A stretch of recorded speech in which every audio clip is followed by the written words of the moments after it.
This is Moretonhampstead, a village on the edge of the Dartmoor National Park, and that's in the county of Devon in the UK. I've not been here before, so we're just going to have a look around the churchyard and just pick out anything interesting that we see. I'll do a quick pan around and you can just start to see the start of the Dartmoor Hills over there. A bit overcast today. The sky's looking a bit threatening with rain, but we'll keep going. Close by the main door of the church is this large cross, which is a memorial to the men of Moretonhampstead who died in World War I.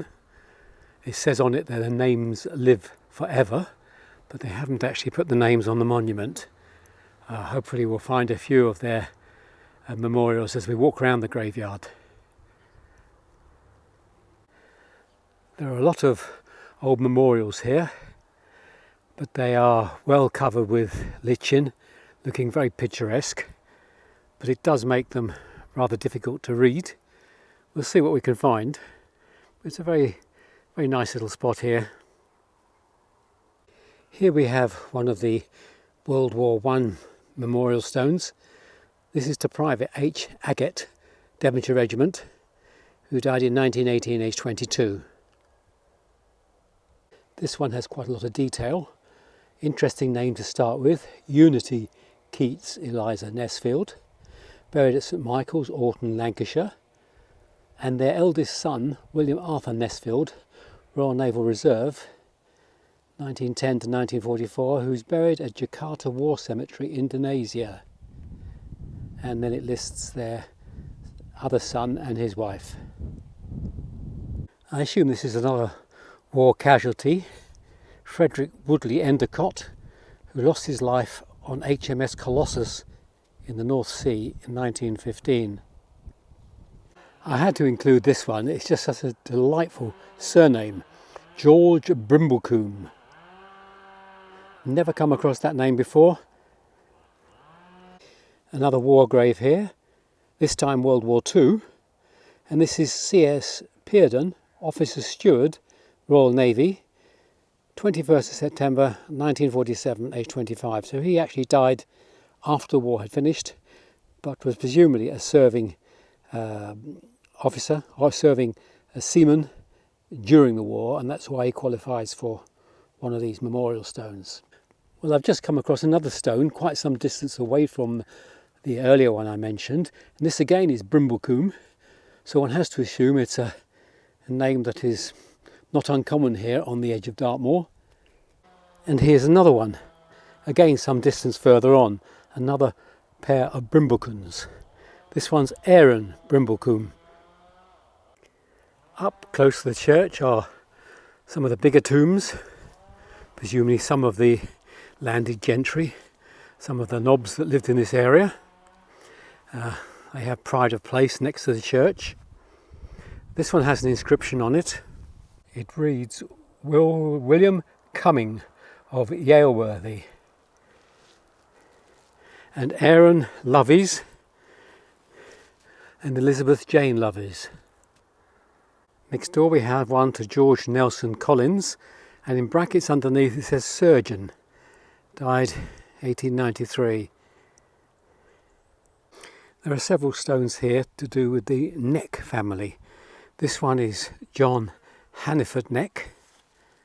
And if I go over to this one here nearby, this is Minnie Louise Stevens Neck. And over the back there I can see another one to another neck. And it may well be these other ones are neck, but the difficult to read.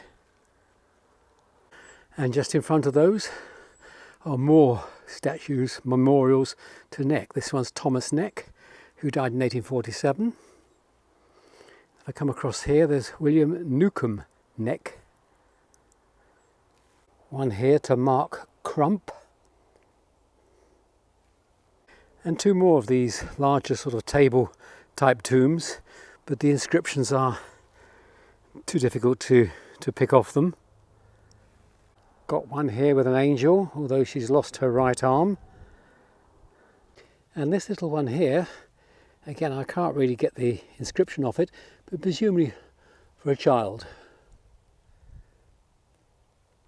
One here with the iron railings around it, and quite a different design, and the memorial inscriptions are in metal. And the centre one reads, "In memory of Colonel Richard Charles Germon of Meecombe in this parish, and Courtly and Dawlish, who served his Queen and country 30 years in India in the Punjab campaign, the Indian Mutiny and the defence of Lucknow, and who died in 1902, aged 80. And each side we have other members of his family. Over the far side of the graveyard we have a section which is clearly still in use, with the more modern stones, memorials. One here beside the church with very tall iron railings around it, and the stone in the centre, but again overgrown and no chance of getting a name off it.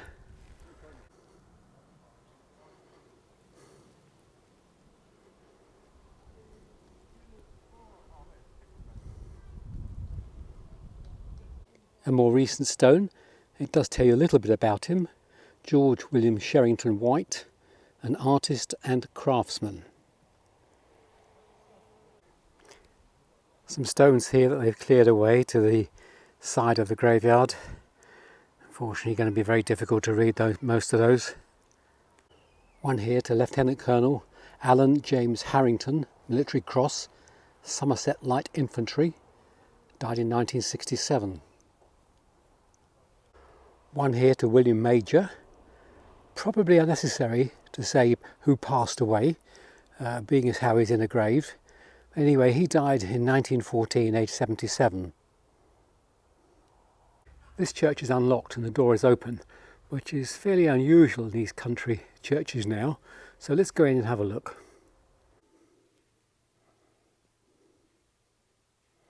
As is common in these parish churches, there is a roll of honour for those who gave their lives in the two world wars. Elizabeth Harriet, or wife of Robert William Crump, very high up here. James Jackson and Martha, his wife. Coming down underneath we've got William Bragg and his wife and their son and their daughter. This one's to John Clack, for many years Paymaster General of Guernsey and Alderney. This one is to Edwin Bidder, civil engineer, who died at Lahore, India, 1872. I think it says 35 years. And here we've got Richard Holland of London, for many years resident in the parish, whose remains are deposited in a vault on the south side of this wall. 1827, aged 73 years. Oh, correction, 75 years. Well, that's our quick look at the church at Moretonhampstead. The church internally is not that old by standards here in England. The body of the church is probably 200-300 years old. The tower is almost certainly a lot older, possibly Norman, 500 years old. But a nice little spot here, Moretonhampstead, a beautiful little town on the edge of Dartmoor. Well worth a visit, well worth being a base if you want to explore Dartmoor. And the graveyard, interesting little parish, town type local graveyard. Certainly worth a visit.